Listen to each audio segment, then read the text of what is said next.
بسم اللہ الرحمن الرحیم۔ ناظرین، جب تمام لوگ پل صراط پار کر جائیں گے تو آگے جنت نظر آئے گی اور جنت کی ایک طرف دو چشمے بہ رہے ہوں گے۔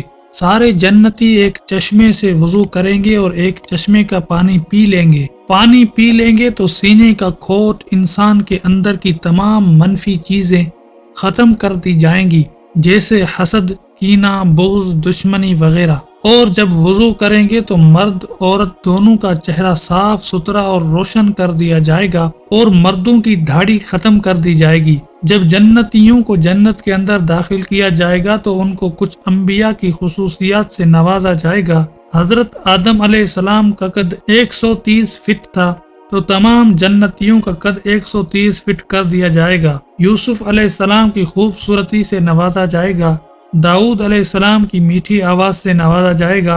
ایوب علیہ السلام کے دل والی صفات نوازی جائیں گی اور عیسیٰ علیہ السلام کی عمر نوازی جائے گی۔ حضرت عیسیٰ علیہ السلام کی عمر 34 سال تھی، یعنی جنت میں انسان کی عمر ہمیشہ 34 سال ہی رہے گی۔ اور حضرت محمد صلی اللہ علیہ وسلم کے اخلاق نوازے جائیں گے۔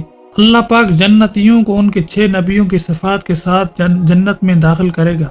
جیسے ہی لوگ جنت میں داخل ہوں گے تو اللہ پاک اپنا دیدار کروائے گا۔ قرآن پاک میں ہے کہ وجوہ یومئذ ناظرہ الی ربہا ناظرہ، اور اس دن جنت میں بہت سارے چہرے تر و تازہ ہوں گے اور اپنے رب کو دیکھ رہے ہوں گے۔ پھر اللہ پاک فرمائے گا کہ میرے بندو، تم لوگوں کو ایک عالیشان زندگی مبارک ہو، اور اب موت ختم ہے، جوانی مبارک ہو، اب بڑھاپا ختم ہے، بادشاہی مبارک ہو، اب غریبی ختم، امیری مبارک۔ اور پھر کہے گا میرے بندو، تم نے مجھے دنیا میں خوش کیا، جیسے میں نے کہا ویسے کیا، اپنی خواہشوں کو میرے احکامات پر قربان کیا، اپنی مرضی سے نہیں جیے، اپنی خواہشات اور اپنے جذبات کو میرے احکامات کے آگے قربان کر دیا۔ آج تم لوگوں کو میں وہ زندگی دے رہا ہوں جو میں نے اپنے مخلوقات میں سے کسی کو بھی نہیں دی۔ جاؤ، کھاؤ، پیو اور مزے کرو۔ یا اللہ، ہم تجھ سے جنت الفردوس اور تیرے دیدار کا سوال کرتے ہیں۔ آمین یا رب العالمین۔